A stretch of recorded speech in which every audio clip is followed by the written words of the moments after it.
Well, good afternoon, everyone, and welcome to the launch of the Farms in Focus Survey Insights Report. I'm Carmel Onions, Executive Manager at Commonwealth Bank's Agribusiness Sustainability team, and I'd like to welcome you all to today's webinar. For those joining us online and for those here in the room, thank you for making the time to be part of today's conversation. We're coming to you from CommBank's Yana Bajari Theatre in Sydney. And before we begin, I'd like to pay my respects and acknowledge the Gadigal people of the Eora Nation as the traditional custodians of the land upon which we're meeting here today, and pay my respects to elders past, present and future. And this week is National Reconciliation Week, which is a wonderful opportunity for all of us to learn about shared histories and cultures. Today marks the launch of the Farms in Focus report, which brings together the voices of Australian farmers at a time when the sector is navigating a host of challenges and complexities, but also opportunities. At CommBank, we work alongside farmers and farming businesses every day across territories, states and commodities. And we wanted to hear from farmers and better understand in a structured and evidence-based way what farmers are experiencing, what they're planning, and what support would make the biggest difference. And that's why we partnered with Harvard University's Weatherhead Centre for International Affairs to undertake this national survey led by Professor Michael Hiscox. The research was also conducted in collaboration with the National Farmers Federation and the Australian Farm Institute, which brought together global research capability with deep agricultural expertise. The survey ran from mid-November 2025 to mid-March 2026, with the vast majority of responses received before the Middle East crisis. So the findings give us a valuable pulse check on the sector, and we're pleased to be launching the Farms in Focus Insights report today. The link will shortly be available to download from the CommBank website in the webinar chat. Before we turn our attention to look at what farmers have shared, I have two other important points to share as I invite our panellists to the stage. One is that you can put your questions into the webinar Q&A section, and we'll have some time at the end to answer as many questions as we can. And secondly, at the end of the webinar at 3 p.m. Australian Eastern Standard Time, we have a special edition for 30 minutes where you can stay on and hear from Denis Voznesensky, our agricultural economist, with a markets update if you're interested. You just need to stay on at the end. So I'm delighted to introduce our panel to the stage.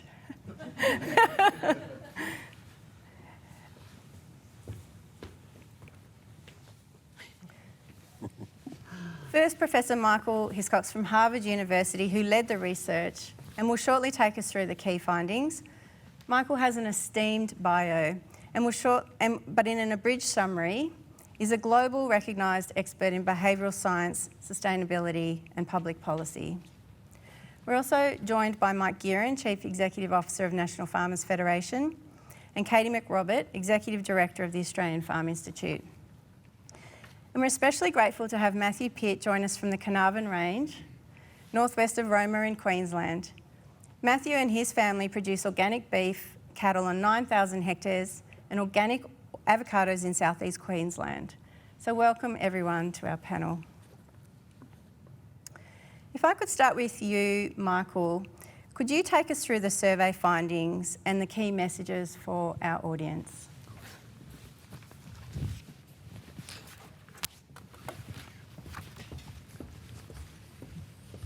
Terrific. Thank you, Carmel, and I want to thank everyone here at CommBank for supporting this piece of research.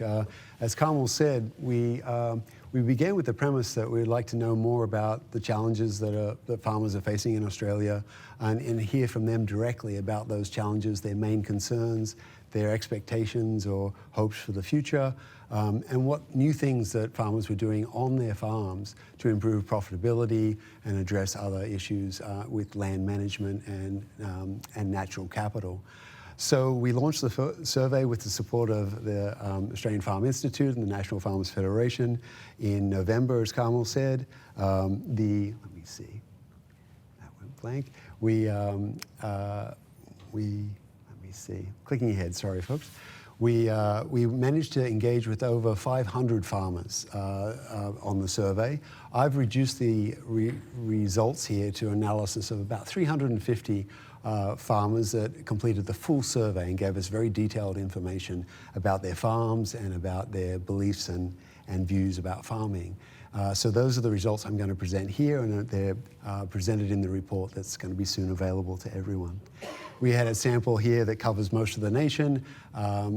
We had all types of farmers, livestock farmers, crop growers, all kinds of crops across Australia. We had farmers who own their own land and farmers who lease their land or manage it for others.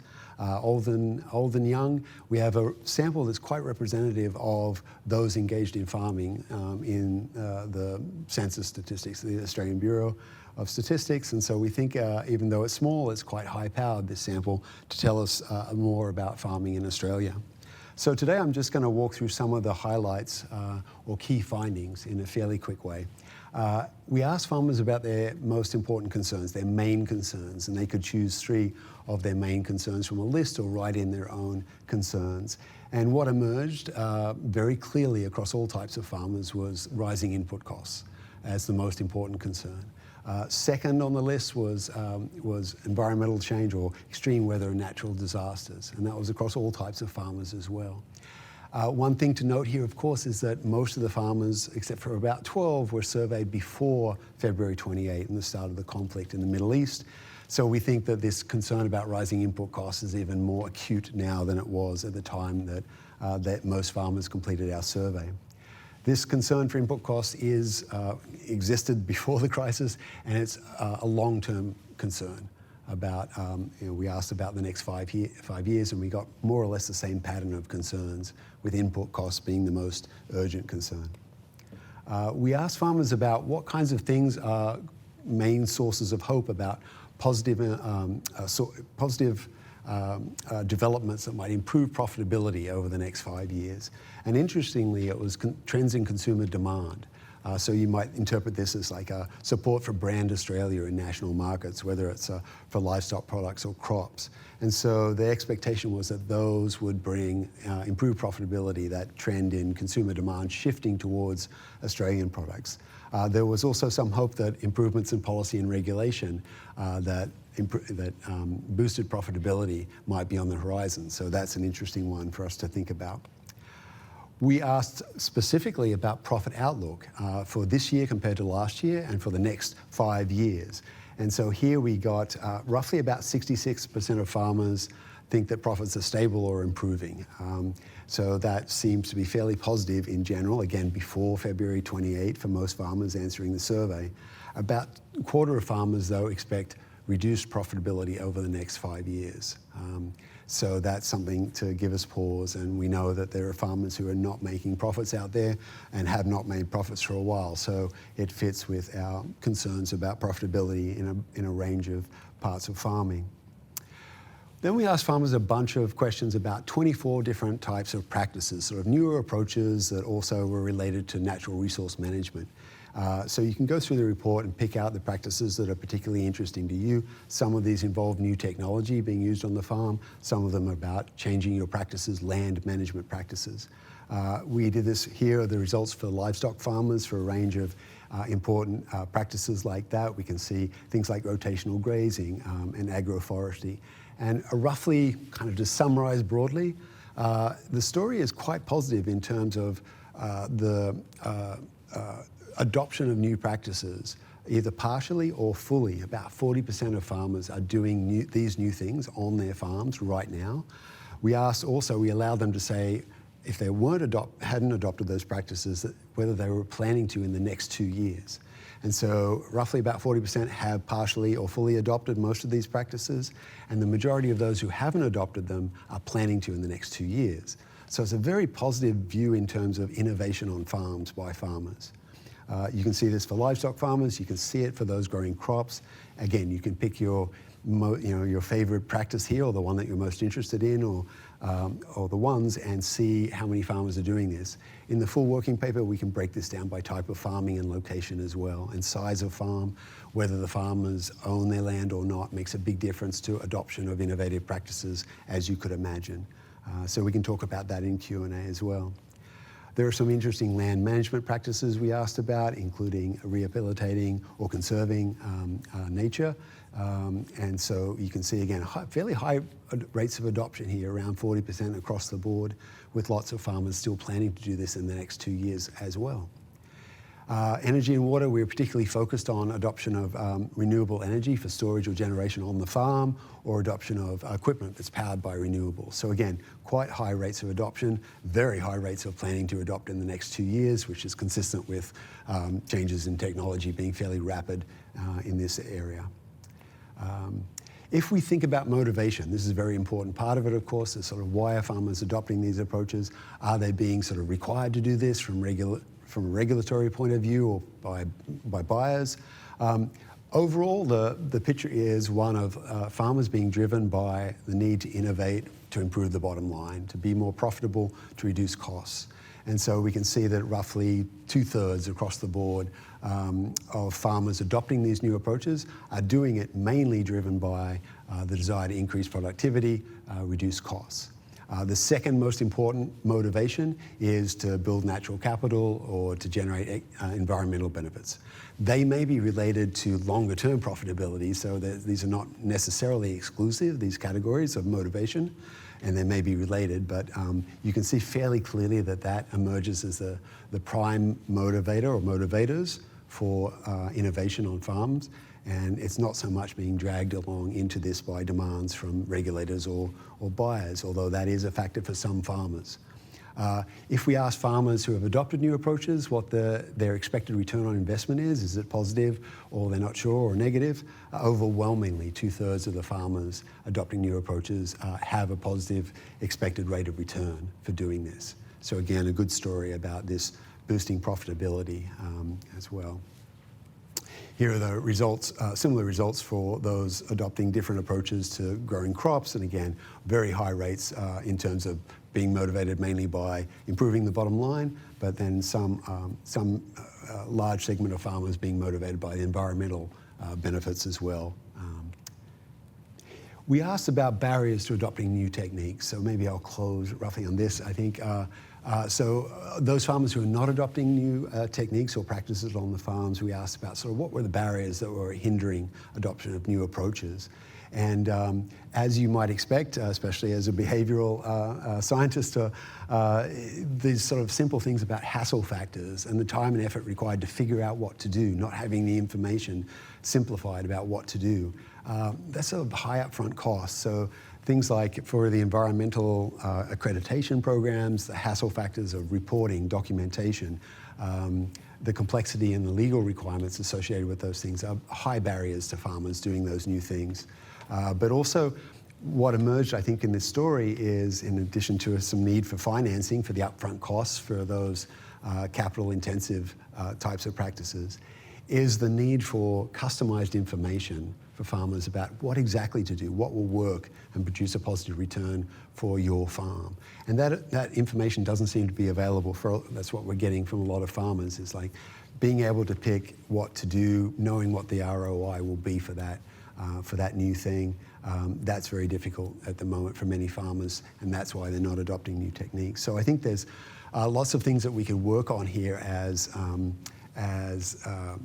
in thinking about what might be best to help farmers, what might be the best kinds of interventions or services that could be provided to help farmers boost profitability by adopting new practices when they haven't as yet. I think I'll stop there, Carmel, and I think I'm under time, so we left plenty of time for questions from everyone. You've done amazing. Thank you so much, Michael. It was an enormous piece of work, so we're really grateful to have those insights. And as you say, the value of the survey is really what comes next. And so to kick that off, we would just love to have a conversation today about the valuable insights that we've heard and really what as a sector we can start to lean into to make good value of those insights. So I'll kick off our panel discussion just to each of you to ask what really resonated or stood out for you in the survey results that you saw. And I might start with you, Mike. Thank you. Thank you. Look, firstly, the National Farmers Federation is incredibly proud to be part of this important conversation. So I want to acknowledge the value of the research and the collaboration between the Commonwealth Bank, Australian Farm Institute, Harvard University and ourselves. And what we think makes this work particularly important is that it starts in the right place by listening to farmers. Too often conversations in our view about agriculture occur around producers rather than with them. And this survey gives us a clear picture of how Australian farmers are experiencing the current environment, the pressures they are carrying, and importantly to us, how they're adapting. The one finding that stood out to me very clearly, stood out to me very clearly, the dominant concern identified by producers through the survey was not around ideology, not around regulation, not even markets alone. It was the rising cost of inputs and the growing volatility that surrounds them. Fuel, fertiliser, energy, freight, finance. So what strikes us is that this may not simply be a difficult period we eventually move beyond. We may in fact be entering a fundamentally different operating environment for agriculture, one where volatility itself becomes a permanent feature of farm business management. Historically, producers could reasonably assume that shocks would eventually settle, prices would normalise, supply chains would stabilise, seasons would average out over time.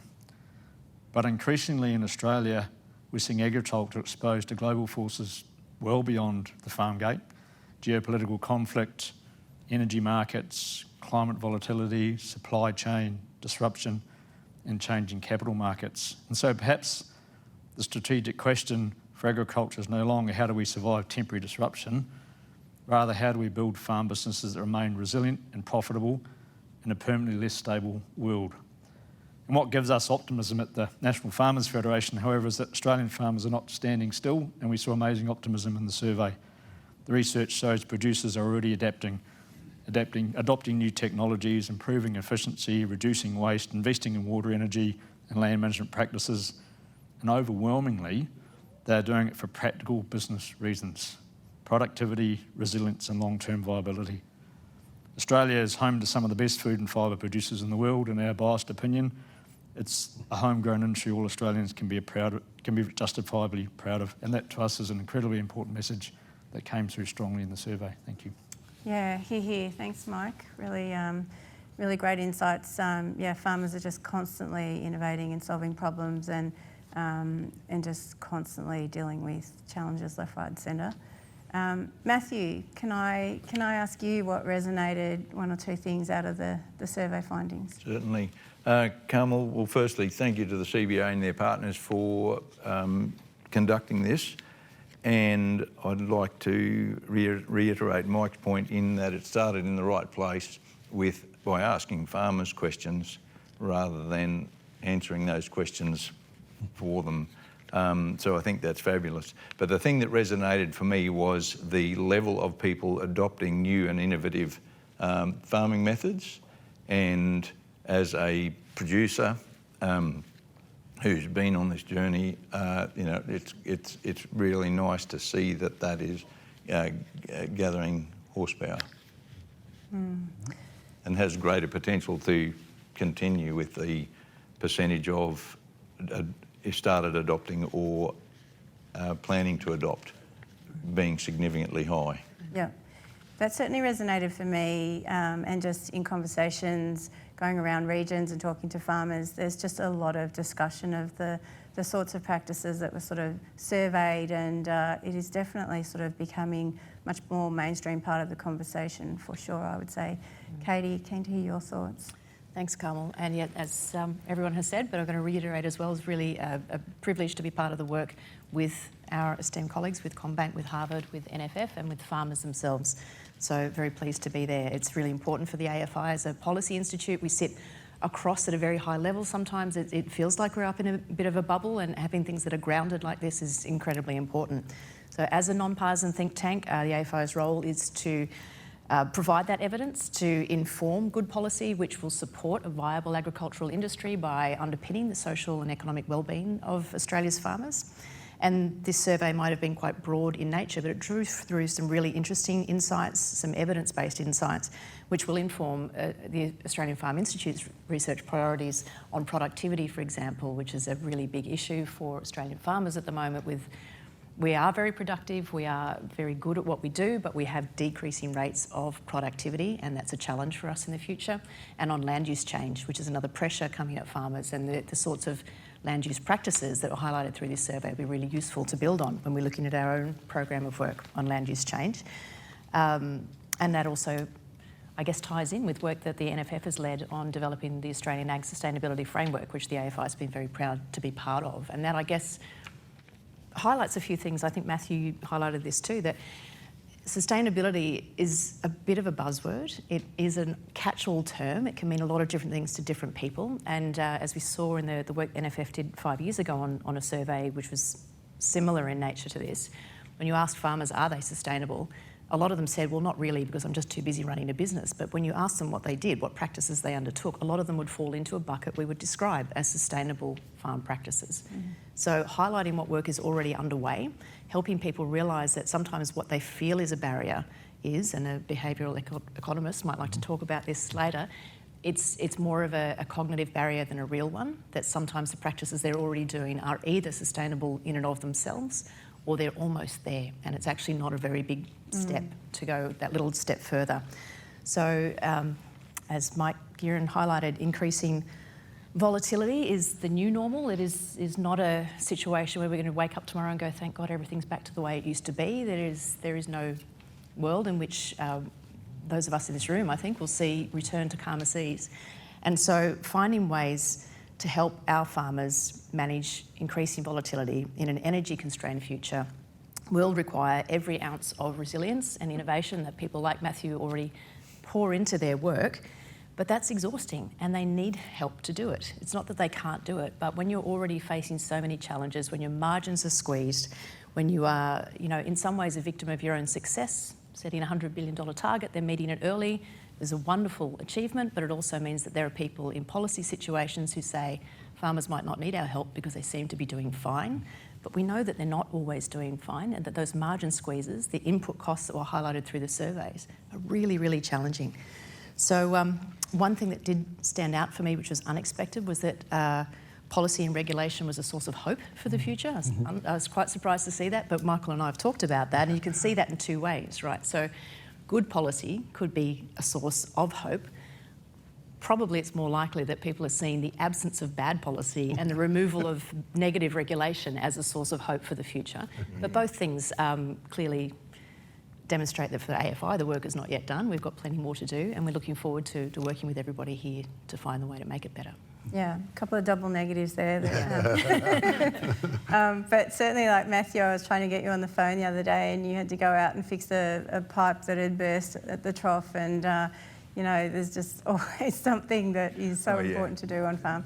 Yep. And Katie, I think absolutely so right to raise this issue of productivity and the sort of declining rate of increase, which isn't sort of listed specifically in the survey results, but compounding those challenges of input costs and labour availability and environmental impacts like weather.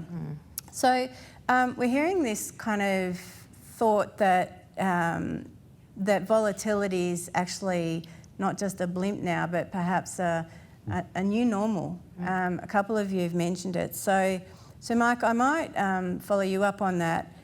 From the NFF's perspective, what does Australian agriculture need to do differently over the next decade, given this view that volatility is perhaps going to be with us more often than not? So what does Australian ag have to do to remain resilient and globally competitive in such a tumultuous environment? Probably one of the most important questions in our view in initial reflections on the survey.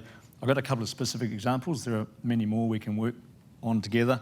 But I guess firstly a bit of context. And I talked about in the opening, farmers aren't waiting for perfect conditions. They're innovating, they're investing, they're trialling new systems. They're making difficult decisions now, often in very uncertain operating environments. And importantly, as the survey says, they're doing it for practical business reasons. The survey shows us clearly that they're focused on productivity, resilience, cost management, and long-term viability. This is all important because they're not standing still, far from it. They're some of the most innovative farmers in the world. But we do think the environment Australia agriculture is operating in is changing quite fundamentally, and the survey showed it. Historically, we've considered these blips to be blips, and we'll be back to the normal soon enough. But I think increasingly we're all recognising that volatility may now be structural. And if it's structural, that means we need to deal with it in a very, very different way. We need to think about risk differently from a banking perspective, from all the services and from agriculture itself. These are no longer occasional disruptions. They are apparently increasingly part of the operating environment.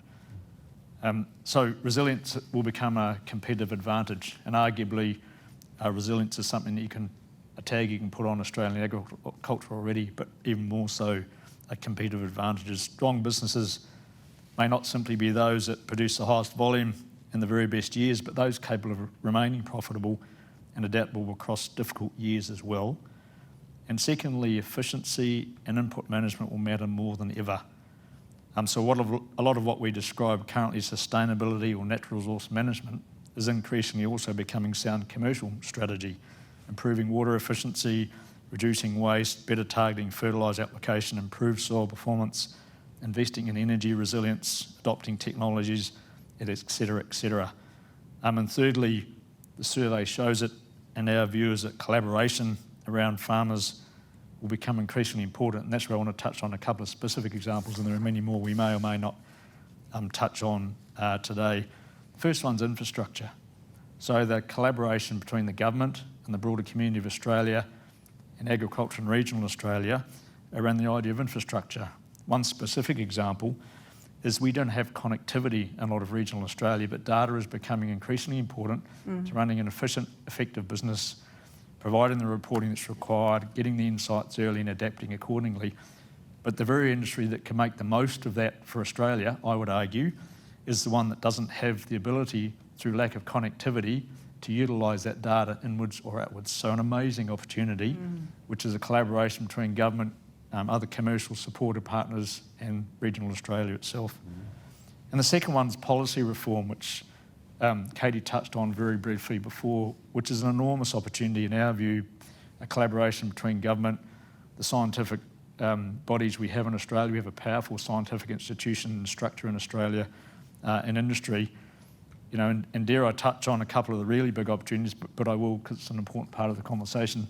The current reform around the EPBC regulations is a really tough, complex conversation, but it's one where producers and the community and the industry need to stay together and stick in the room. So the regulations that follow the legislation that's through the Parliament are the standards that sit with it. Really, really important ongoing conversations, important that everybody stays in the room and recognise the opportunity that sits around that in terms of building better landscape resilience, better environmental outcomes alongside increased food security. Thank you. Certainly the data piece one really stands out. There's just so much data involved in agriculture, and increasingly as end markets are looking to see that data, the ability to kind of collect it and then pass it through the supply chain is certainly one that stands out for me. Matthew, a question for you. So the survey showed very clear feedback that producers are planning to or looking at practice change, which goes with this theme of adaptation. And I suppose in business we know that some practice change is more transformational than others. So I'd love to hear about your family's example with leaning into a practice change, and perhaps one of the bigger ones. And I suppose really what prompted the change, how you got started, who helped you, the experience you had along the way, and sort of how it went for the business, because we have seen this enormous amount of data in the survey around intent. And so I'd love to sort of, trace your journey with an example that you had. Yep. Thank you, Carmel.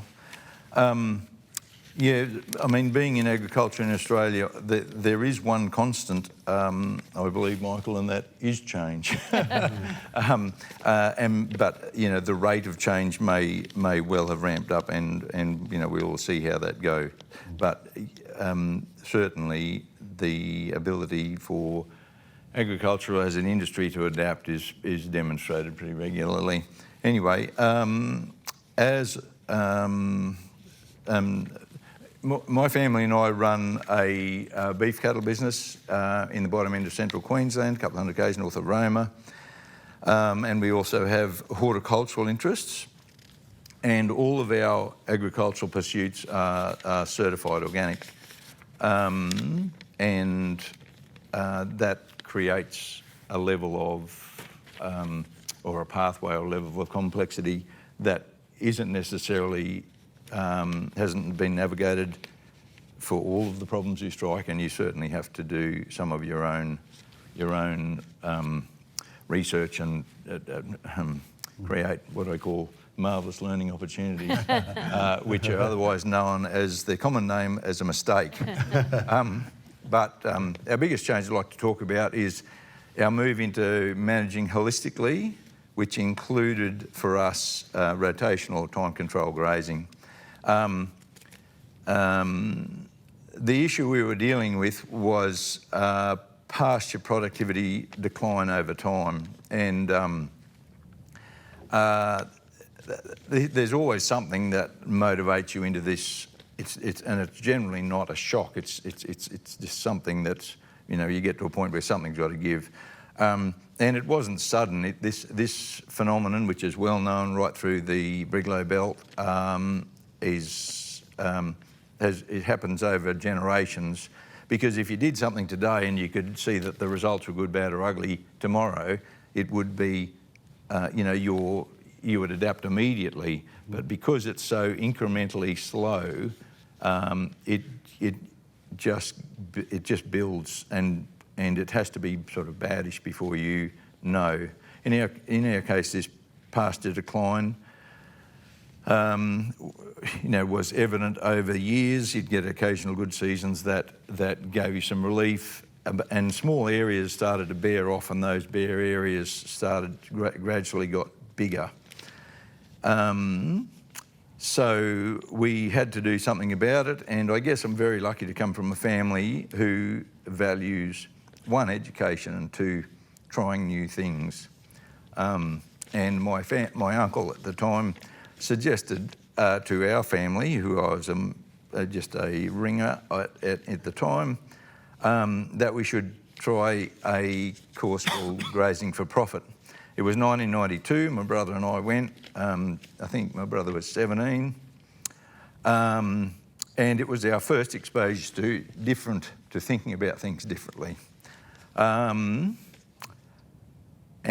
it wasn't just grazing, and that's the business we're in, but it was about business as a whole, and monitoring that business and so forth.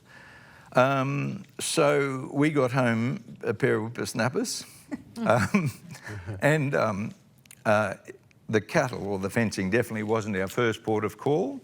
It was actually bookkeeping. Nobody was particularly keen on that, so it was an easy job to acquire. And but the key to that was that we could start to, once we computerised that and could analyse it effectively, you could see what was making money and what, you know, where your main expenditure was and what that was reaping you. So basically, basic economic analysis within your business. We also started having business meetings, and that got the ball rolling. This led to developing, you know, a holistic vision or goal, which enabled us to assess decisions we made against this position where we would like things to be, and does this decision you make and the implementation thereof advance you towards that or detract? And that is a key part of it, because the complexity of nature in particular and business, you know, it's easy to lose your way. So that's where we started. We started rotating cattle in 98, so 6 odd years after we did the course. And the changes we have seen, nothing moved terribly quickly. We initially just rotated in the paddocks that we had, and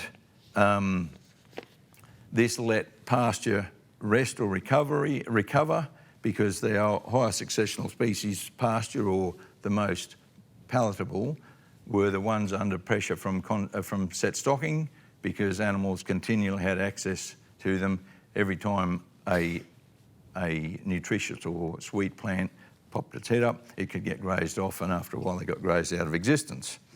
Please ring the bell if I'm running out of time. So that was the start. Matthew,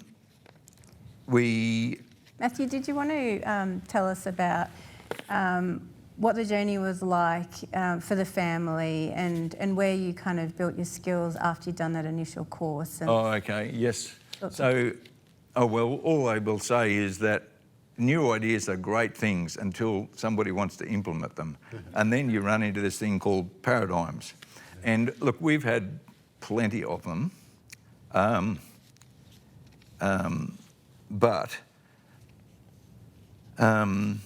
Yes, once you could see what effect rotating could have on resting plant species, then you wanted more of it. And that led us to developing, putting our money where our mouth was, basically. So fencing for cell grazing, once you start moving cattle, they become really keen on getting fresh pasture on regular intervals. And that was our very first visible change. The temperament of our cattle improved immensely. We actually called, not that I want to promote that as a means of, but we call and the cattle come. And that's, when your herd is large, and our herd's been over 3,000 head at times. Sorry. No, that's... It's a wonderful thing to see. So then the fencing for cells is really quite cheap, because we're only dealing with single wire electric. It's $800 a kilometre, and it's lightning quick to put up. The water, on the other hand, is a much different thing, because if you have a 1,000, however many cattle you have to be able to provide that flow of water, because if cattle are waiting for water, that they sound the alarm, and instead of the ones watering and going back out again, as soon as the alarm comes, everybody wants the water, like now, and you end up with a drama. So there's lots of and the behavioural psychology, except in the four-legged form rather than the two-legged ones. The four-legged ones are much easier to understand. So we put in a significant water infrastructure to support that. Look, it's certainly been a bit of a lonely journey at times. We did a lot of our own research, monitoring and looking at that, but there are really good educators out there, and there are now getting to be a lot of like-minded people who are easy to access and are fairly generous with their time. Matthew, you mentioned when I was trying to catch you on the phone, you were fixing a pipe. We were talking about some of the results that you've been able to achieve for your business. Would you be happy to share? Yes, certainly.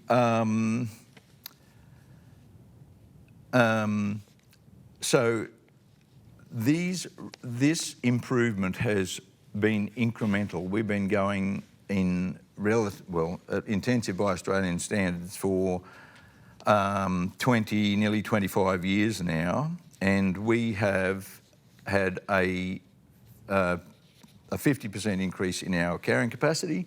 So prior to rotating, we were running about 22 standard animal units, or AE, per hectare per 100 millimetres of rain, and they're your limiting factors.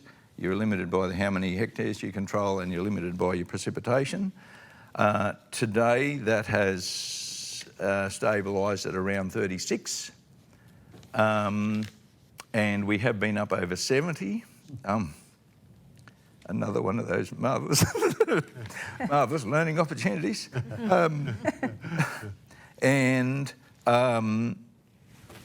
The temperament of our cattle has moved very nicely, and we measure our gain measure our productivity in kilos per hectare of live weight gained, not necessarily on a per animal basis. Our animal size has reduced a little bit.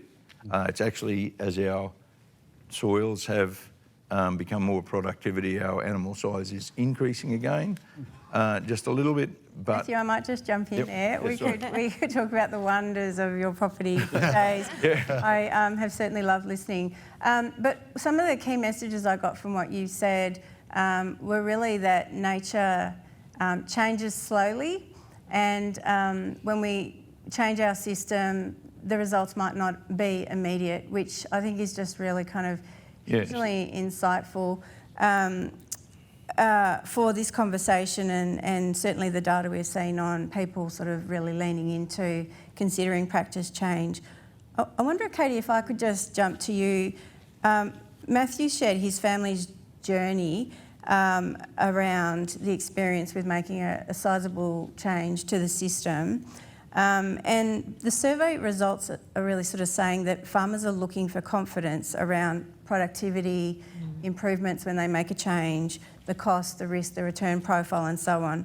So from AFI's research and perspective, what kind of evidence do you think is most useful, speaking on behalf of farmers, when they're deciding whether a practice is right for their business based on what you've done? Well, I think Matthew summed it up beautifully. It's real-world application.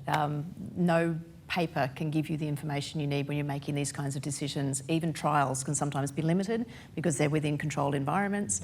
Having that real-world application is absolutely crucial. It's expensive and it's slow and it's not sexy. It's not a new technology. It's difficult to find people to invest in these kinds of things. The RDCs, Mike, you mentioned before, we've got an excellent research ecosystem in Australia for agriculture. It is the envy of the world. We might like to complain about it here because that's the Australian way. We love to complain about what we have, but we do have something that is the envy of most other agricultural industries around the world with the RDCs and the connection that we have there with the CSIRO, also our CRCs, our cooperative research centres, and all of these organisations. And I've just spent some time recently with the Zero Net Ag Emissions CRC. They're all incredibly strongly focused on how to extend the work they do. None of them wake up in the morning going, how can I write a report that no one will ever read, that I can put on a shelf and waste my time? Nobody wants to do that, but it is quite time consuming and it is hard slog. So finding ways to improve that extension is something we all really need to pay a lot more attention to, despite the fact, or maybe because it's unsexy, because it's hard to walk into a minister, isn't it, Mike, and say, hey, more extension services would be good, wouldn't it? And they're like, yeah, thanks very much. What else have you got? It's tricky, but we need it. It comes up in every conversation, and particularly the conversations we've been having recently about productivity. So there are some existing ways we can do that by continuing to support our own RDC ecosystem, but those structural connections to farming systems groups. So Matthew has had a very hard slog in learning the hard way and making marvellous learning opportunities out of a lot of different things. Farming systems groups like Riverines Plains, like Birdship Cropping Group, like the Grower Group Alliance in WA, you've got groups of people in cooperative situations who are willing to try things out in real time on their properties. They want to do more, and like the AFI, like the NFF, like all of us, constrained by resources. So having the funding, having someone to invest in them to do better would be an excellent way to get more of that extension happening soon. And from a policy perspective, we still have so many known gaps in what we need to address from a data perspective, let alone the unknown. And this purely is a resourcing issue. We've spent a lot of time talking to ABARES who would love to do more about collecting data. They have their own constraints. AFI would love to do more about fixing some of the gaps in these national data sets. It's just a resourcing issue. But in productivity, there are huge gaps across the national agenda for agriculture, and Mike and I have talked about this a few times. Land use change, we don't have a national data set on what is happening with our land use change in Australia. We have a lot of separate and interesting and useful data sets that are disconnected on biodiversity, on carbon farming, on the agricultural footprint, on urban encroachment, but none of them are connected and they're all collected differently. Those are the kinds of things that we really need to focus on. We don't even have a definition, nationally consistent definition of a farmer in Australia. So there are plenty of things that we can do in terms of focusing on what evidence we need, and the answers are there in front of us. We've just got to stump up and get it done, I'd say. Mike, did you have anything to add on that sort of what could help as... I do. I have the message in this for every Australian, but particularly the government of Australia, is you have an industry that is optimistic, you have an industry that has an enormous amount to contribute, has a real power about it, has a new generation coming through, and has a lot to offer. So we don't have all the answers, but we need to be in the room as one of the voices in the difficult but important conversations that we need to have as a nation, protecting biodiversity, building food security alongside that biodiversity. I touched on a piece of legislation before. There are lots of difficult conversations, but what the research reinforces, yet again, is if you have the producers in the room, you have a much more powerful conversation. They add tangibly to that conversation. We've got a generation coming through that have even different perspectives. Let's not lose the opportunity that this survey shows yet again of having those voices in the room and respected and considered in part of these broader conversations and decision-making corridors. Yeah, thank you. And just a reminder, folks, we're about to go to Q&A, so don't forget to get your questions into the Q&A tab on the webinar. But just finally, before we go to that, Michael, if you think back about your journey, what would be one thing that might have made it just that little bit simpler for your family that you'd share? Sorry, Matthew, did I call you Michael? Too many Michaels. One thing I Michaels. can't, I'll be Michael. but the thing is, you have to walk the walk. It's a journey. We spoke earlier about, you can't have, for instance, if you're in the situation where you've run your organic soil carbon down to 1%, there's nothing you can immediately do to make it 4. It was a slow incremental change down to that point, and it will be a relatively slow, may not be as slow, back out of it again, but the day that you've changed it from 1 to 1.1, you're on the road. You've changed the trajectory and... Yeah. Yep. Yep, so patience. Yeah, just keep going. Keep going, keep going, wonderful message. Awesome, well, we'll just turn to some Q&A and Michael Hiscox, there's a question here for you. Does the survey highlight differences in viability challenges between smaller and larger farms, small, medium and large? Oh, that's a good question. We did break down the analysis of the data into larger and smaller farms. And looking at a breakpoint was just 100 hectares of farms, land under management, just to take a look at differences across size of farms. And the smaller farmers, the farmers managing less area, were adopting practices at higher rates. The practices we examined, the adoption rates were much higher among those smaller farmers. There are a few other interesting differences. You can probably remember as well as I do, Carmel. I think the smaller farmers were more concerned about natural capital overall as one of their concerns, and I think their expectations about their concerns about natural disasters and extreme weather events were more acute for larger farmers. Yeah. So there are some interesting differences by size of farm, and ownership rates were slightly higher among the smaller farmers, as we'd expect. Yeah, thank you. There's an interesting question here. What kinds of financial products are needed to assist farmers in adopting new practices like rotational grazing? I'm actually going to throw that one So that to sounds like a question for you. to the panel. Well, we have our Agri Green Loan, which really supports and encourages investments in these practices. But I'd love to see if anyone on the panel had any thoughts.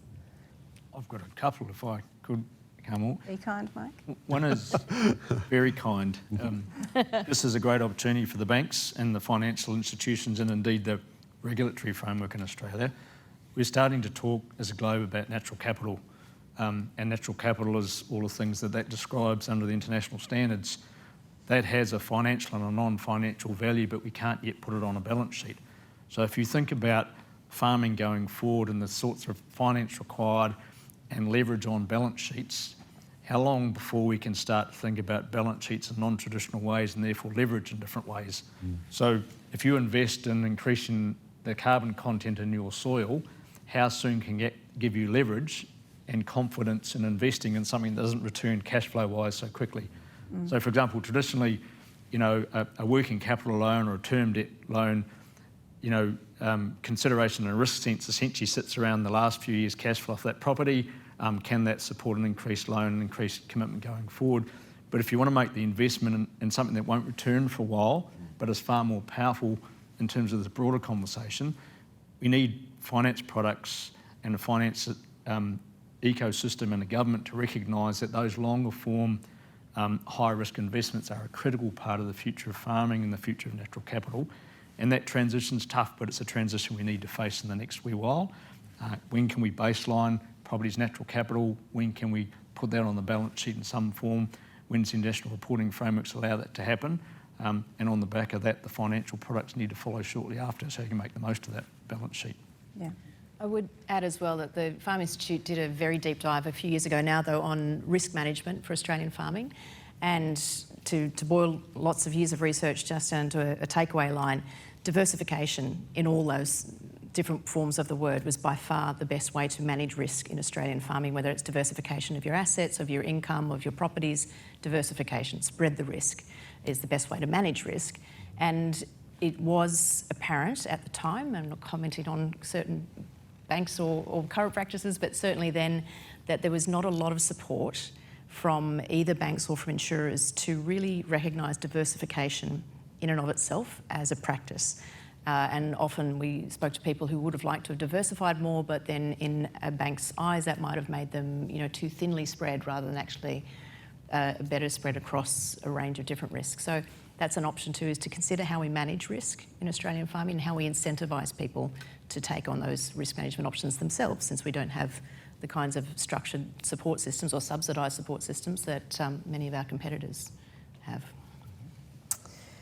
Thanks for the thoughts. Michael Hiscox, what were some of the insights that you saw in the research in the area of succession, and that being such an important issue in agriculture?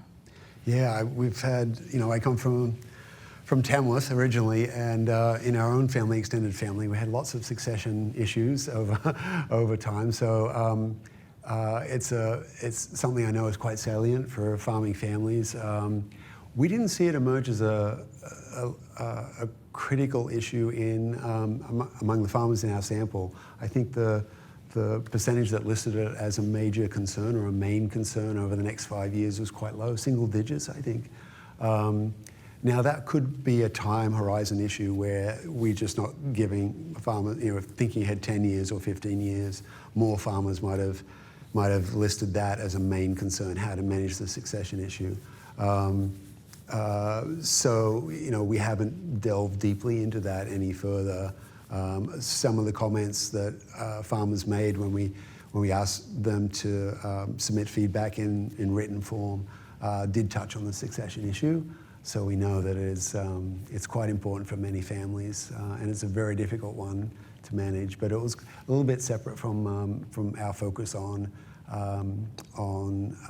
adoption of new techniques and the core issues of concern, as we've said, had to do with input costs and natural disasters at this point.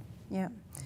There's a question asking if the survey identified any regional differences as opposed to state or farm size? So the answer is no, we didn't drill into region. We haven't yet looked at in detail at the data broken down by geographic districts or types of farming zones. So I think that's part of the next piece of analysis that we'll do that hopefully will be included in the full report.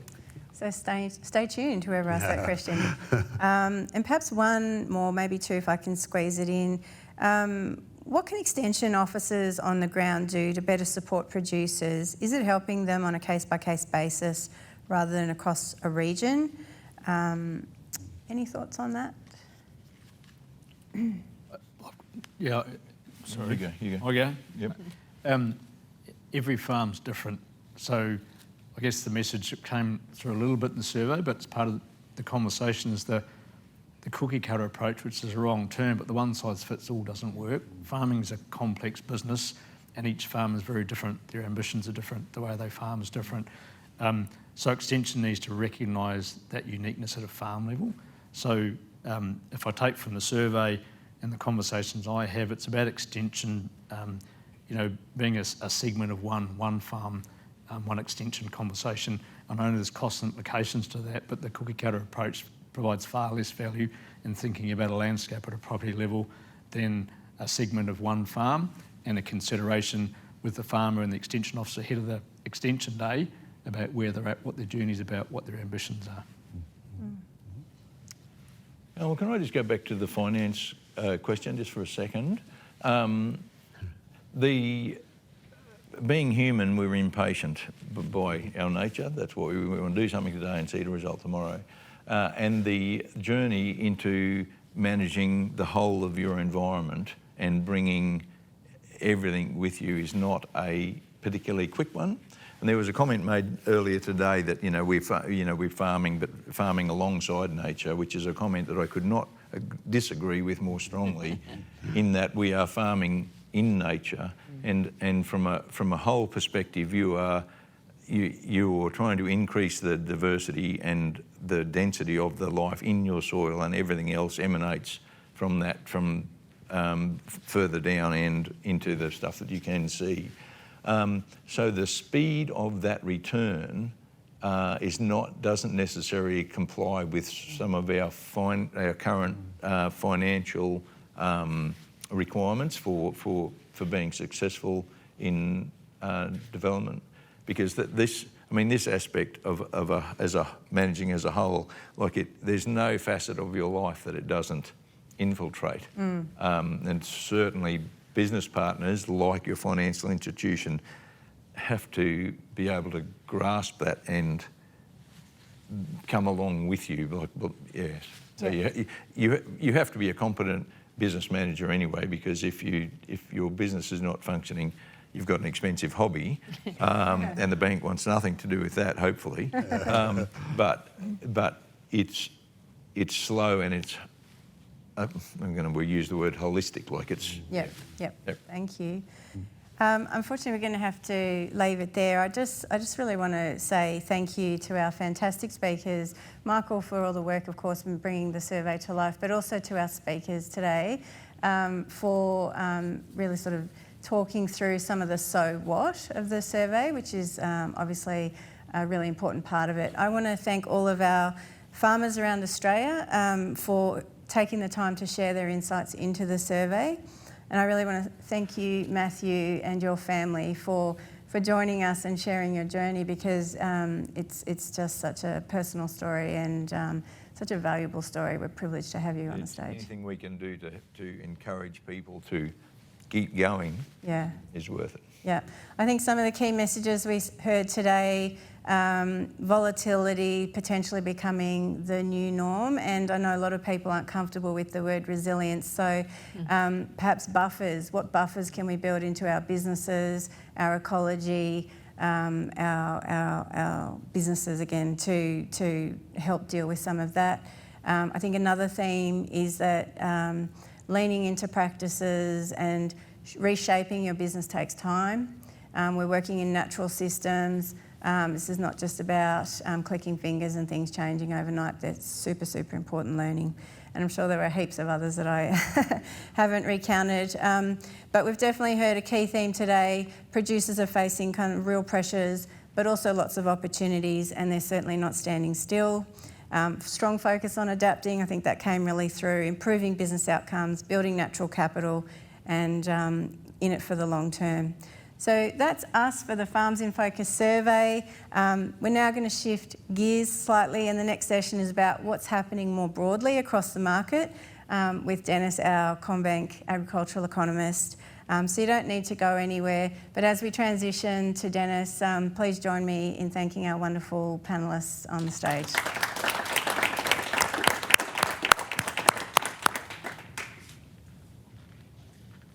Okay, brilliant. Carmel, can you see the slides? Yes, we can. Amazing. All right, well, thank you so much for having me speak today. I know it's a very busy part of the year. Based on the survey results, obviously offshore volatility has been a really important topic that farmers are quite concerned about, and that is very much so what we're going to be talking about today. There seems to be a little bit of feedback through the speakers. Hopefully it's not bad on your side. So today my topic is called Waiting for the Strait of Hormuz to Open, and there's going to be three key takeaways. Firstly, on the fertilizer and fuel side of things, prices have started to ease a little bit, but large upside risk remains if the Strait of Hormuz is not reopened soon. Secondly, on the grain price perspective, prices are expected to be supported towards year end, and there's two major drivers that we're really going to have to watch closely. The first one is a weakening Aussie dollar that tends to lift our local commodity prices, and also declining stocks in the key export countries. The last thing we're going to talk about today is cattle, and the key takeaway there is that elevated cattle prices, they largely hinge on local weather, because export market demand last year was pretty phenomenal, and this year it's expected to start softening as we head towards the second half of 2026. So let's get into it. We're going to start with the Strait of Hormuz. It's been almost 100 days, believe it or not, since the US and Israel attacked Iran and the war began. The Strait of Hormuz remains closed, and that is despite the ceasefire between the US and Iran. So on the left-hand side here, we have the amount of ships that go through the Strait of Hormuz on a daily basis. You can see that with the exception of a handful, it's largely closed as a strait where ships can go through. Now, this is going to be a refresher for some of you, but why is it a big problem globally and specifically for agriculture? Well, there's direct issues and there's indirect ones as well. So the first one you've heard about all over the news is that 20% of the world's oil goes through the Strait of Hormuz and it is now stuck. That's an obvious one. But on the fertilizer side, over 40% or thereabouts of the world's urea, one of the three key fertilizers that farmers need, is stuck behind the Strait of Hormuz, and around 15% of the phosphate fertilizer, the second key fertilizer. Now, that's the direct impact. The indirect impact is that sulfur and natural gas and ammonia, all the things that Asia, countries outside of the Middle East would use to also create fertilizer, that is also stuck behind the Strait of Hormuz. So it's not only an issue of getting the actual urea from the Strait of Hormuz, it's also an issue of getting that urea now from other countries who used to use the natural gas or the sulfur that came from behind the Strait of Hormuz.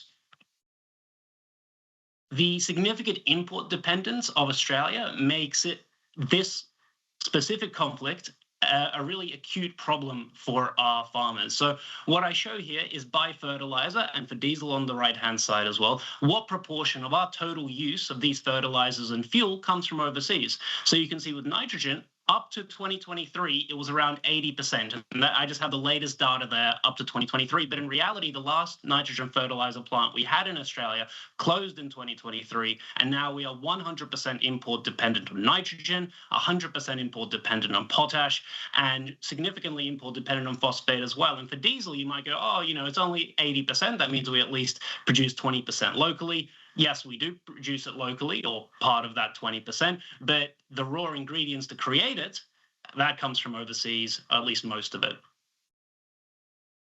Some input prices have actually eased a little bit following the initial shock. So what we have here on the left-hand side is a bunch of farm inputs from urea to phosphate-based fertilizer, potash. We have glyphosate there for good measure as well. This is the price of these for farm inputs overseas. And on the right-hand side, we have the terminal gate price of diesel. I've used Brisbane, but they are the same all over the country. They follow a very similar trend. So you can see the initial price spike in green on the left-hand side for urea, and then for diesel on the right-hand side. There has been a little bit of softening, but as we'll go on into in just a moment, it might be temporary. So if the Strait of Hormuz does not open in the short term, it could cause these prices start moving higher, and especially if we start to see conflict reignite. And while there is a ceasefire right now, it's a bit of a strange ceasefire. Even today, you have both countries firing missiles at each other's bases and saying that it's in self-defense, which kind of sounds like things are back on for the time being. Now, the interesting thing about the left-hand side chart, the last one before I move on, is that urea prices have started moving down. And I was speaking to a freight broker in Europe the other day asking why, and he's saying that unlike oil, there is flexibility to start increasing production in countries outside of the Middle East, and any country that does have some spare capacity lying around is trying to produce more locally, and that's part of the reason why prices have fallen. Obviously, we haven't been getting fertilizer from the Middle East itself. Now, why might the price rise be large if conflict restarts, or even if it doesn't restart, but the Strait of Hormuz remains closed like it is today? Why might that turn into higher prices?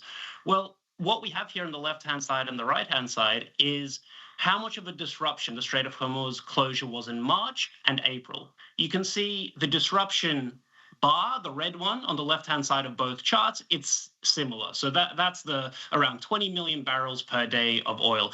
The offsets is how much buffer we had around the world for oil. So part of the oil was coming from the Strait of Hormuz in March. That had already left. It just hadn't reached its final destinations around the world. Part of it was inventory, that blue bar. And then you can see that the net disruption, it was a lot smaller because of the buffers we had. Whereas you move over to the right side where April is, and that net disruption has gotten bigger because we're running down our stocks of fuel around the world. And for fertilizer, it's partially similar as well. So what is the direct impact on farmers of the disruption to all these farm input sourcing abilities?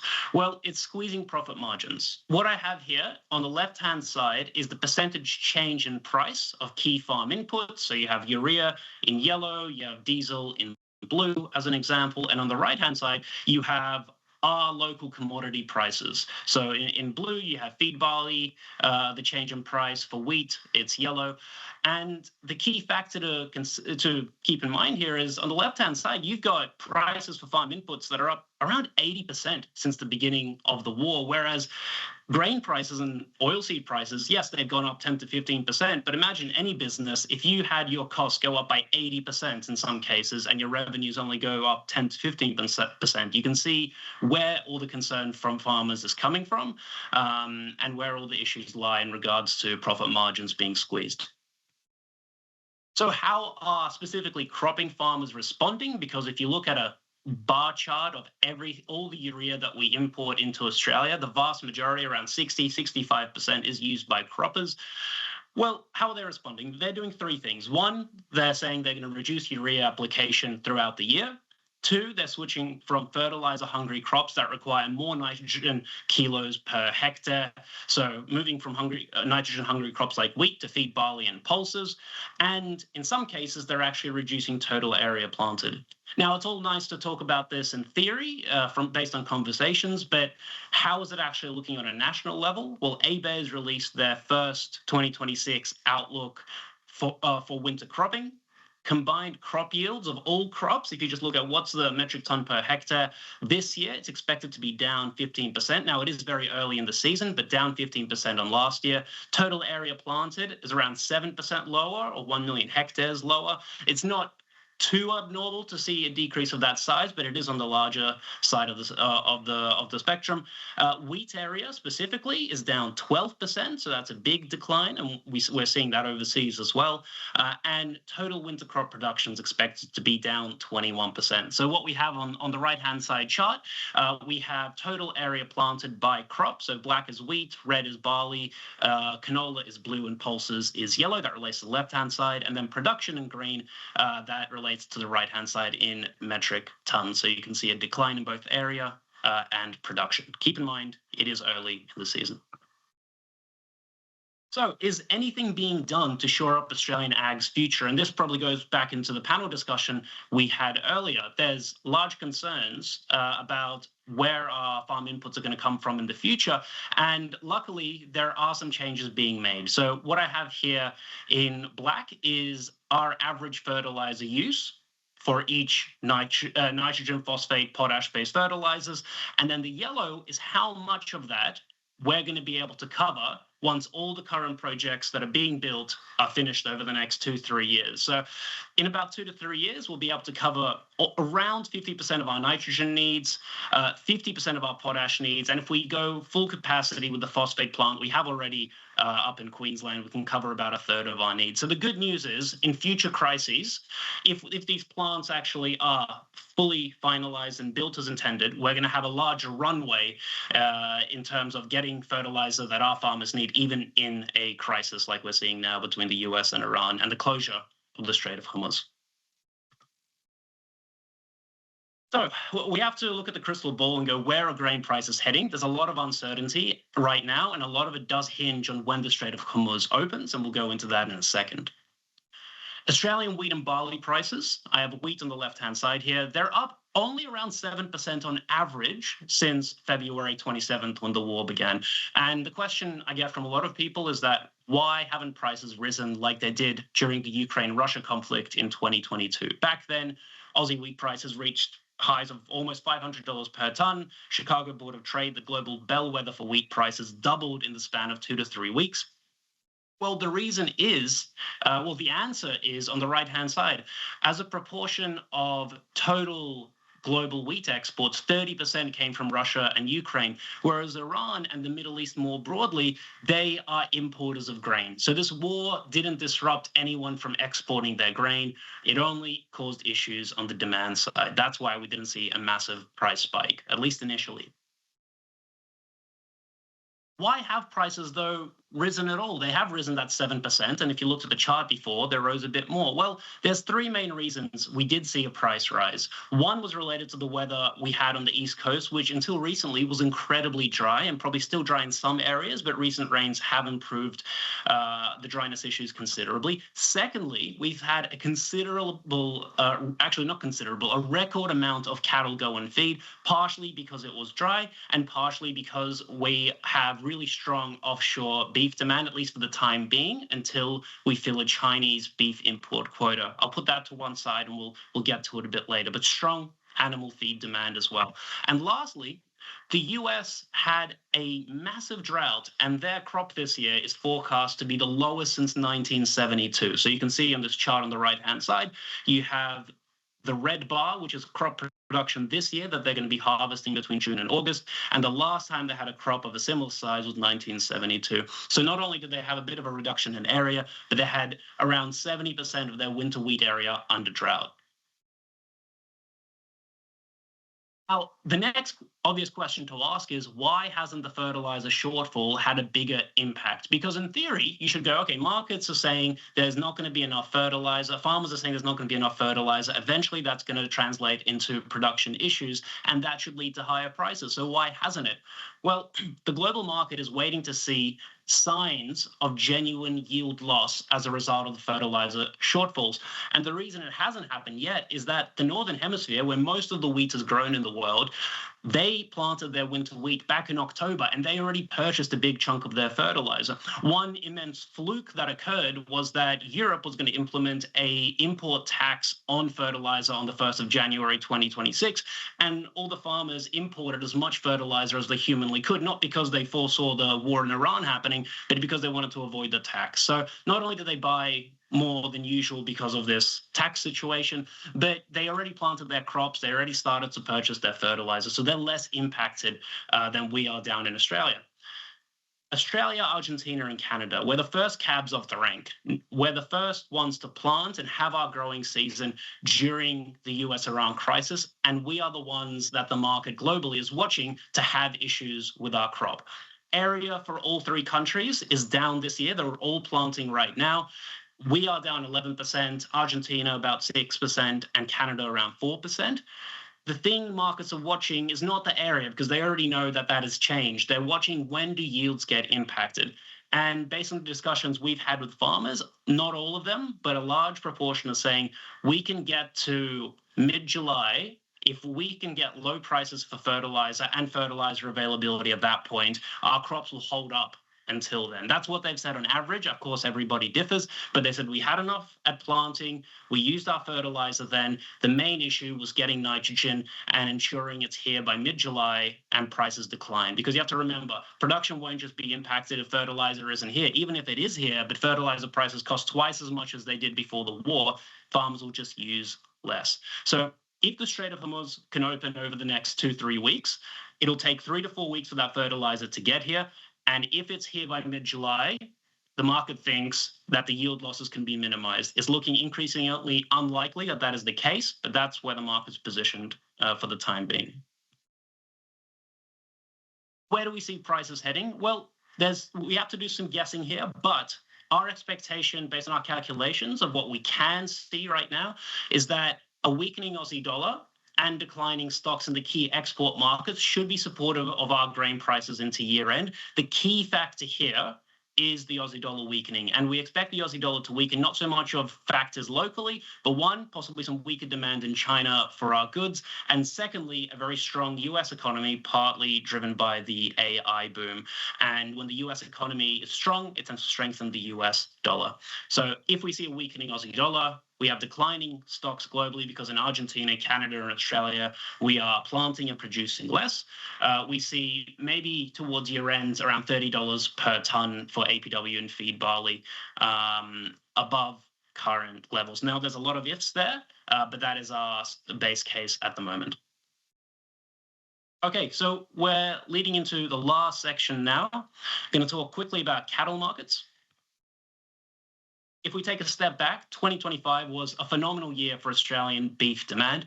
Beef exports to the US skyrocketed to record levels. You can see on the top right-hand side over here, we have in yellow US consumption of beef in million metric tons.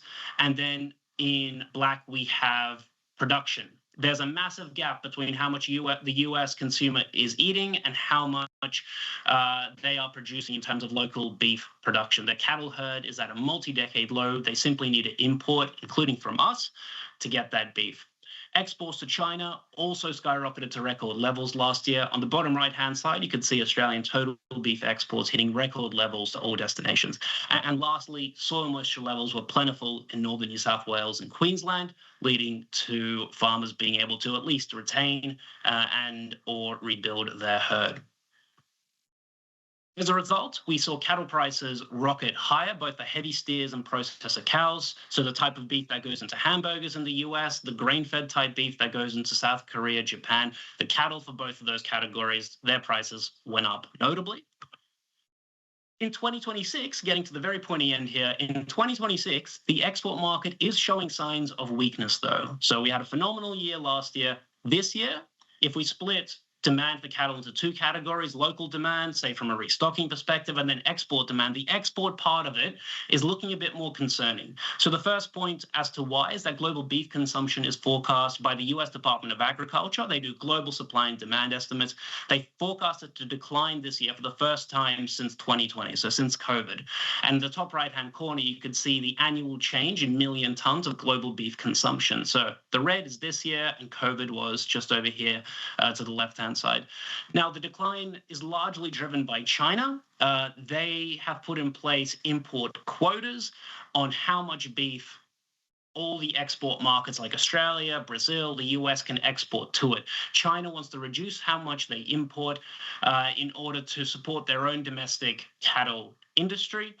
What happens when we reach our quota? We get a tariff on our beef of around 55%, and we're getting dangerously close to it. In early May, we had already reached 80% of that quota. And lastly, US demand is still growing. However, possibly not as strong as first thought when we started the year. The US drought has intensified, pushing out the possibility of a herd rebuild. Everyone was hoping that the US starts to rebuild their cattle herd. While they're rebuilding, they don't send as much cattle to slaughter, and they have to import more beef from us. And secondly, another negative for US demand for beef, and actually beef demand globally, is that high oil prices are reducing the spending capacity of consumers on beef. They have to spend more on oil. That has to come out of somewhere, and they may be reducing spending on beef. So what's the price outlook? Well, we're likely to move into a price lull in the second half of 2026 instead of a rising price environment like we saw last year. I've split this into two categories. So the export market we just talked about, it's set to be weaker in the second half of 2026 due to Chinese import quotas being filled, the US moving past the key grilling season as we head towards August, and reduced disposable income due to high oil prices. Now, for prices to remain elevated, the favorable weather we started to see recently on the East Coast, that's really going to have to stick around, and we're going to have to avoid the dry conditions that some are associating with the upcoming El Nino. So El Nino typically causes dry conditions on the East Coast, but by no means every single year. And right now, there's a high probability of it arising and sticking around for the whole year, but they don't always cause dry conditions. So in order for prices to remain elevated like they are now, and you can see it on the right-hand side, we need that favorable weather to stick around. The key upside and downside factors to watch. The upside is Trump has said he may implement a 25% tariff on Brazil, including on beef. He just said that yesterday. That would be not supportive of the demand for Brazilian beef and provide more demand for our beef. If the US and Brazil enter a herd rebuild, supportive of prices, the US will import more from us. If the Strait of Hormuz is open, that will be supportive for the ability of consumers to spend more, not on oil, but other goods.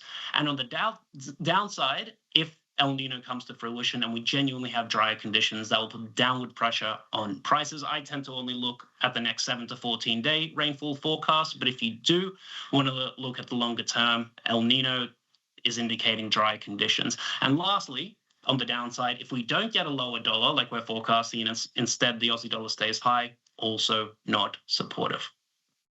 So 3 key takeaways. The first one is on fertilizer and fuel. Prices have started to ease a little bit, but large upside risks remain if the Strait of Hormuz is not reopened soon. Grain prices expected to be supported by year end, and that's largely being driven by the Aussie dollar and a decline in stocks due to reduced wheat production in places like Canada, Australia, and Argentina, those countries that are currently planting their crop during the US-Iran war. And lastly, elevated cattle prices. They largely hinge on local weather this year because the export market is just simply not as good as it was last year. For now, we're filling that Chinese quota, but as soon as we fill it, we're going to have to figure out where else to send that beef, and that's expected to have a negative impact on demand and pricing. So what's available? Every single week, we release an Agri Weekly report covering wheat, barley, canola, pulses, and cattle, and also a CommBank Agri podcast that you can find on Spotify and Apple Podcasts. All right, I'm going to stop there. Carmel, back to you. Thank you, Dennis. Really appreciate your insights, and particularly, I know you're not well today. Well, that's a wrap, everyone. Really appreciate your engagement. It's been a fabulous session from our perspective, and we've been really, really grateful to host this opportunity. So thank you very much, and have a good afternoon.